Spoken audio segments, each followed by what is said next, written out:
ทักทายสบายดีเด้อทักทายสบายดีพ่อแม่พี่น้องชาวลาวทั่วประเทศโดยเฉพาะกับสาวโลกหัวบางเนาะตอนนี้ตัวนี้ก็คือตลาดน้อยอยู่ชุมชนแอดก็คืออยู่อ้อมแอมสถานที่สำคัญอ่าของตัวเมืองหัวบางเนาะ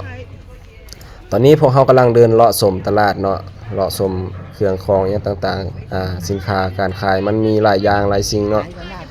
ส่วนสองคนนี้ก็คือพระเอกถ่าวคำปานเมืองกะซีพระเอกคนรอคนดังเนาะแล้วก็นางเอกคนงามกำลังนำทางกันไปย่างกันไปสอกสถานที่ที่ว่าสิถ่ายทำ MV เพลงใหม่เพื่อสิปล่อยให้พ่อแม่พี่น้องได้รับชมรับฟังใน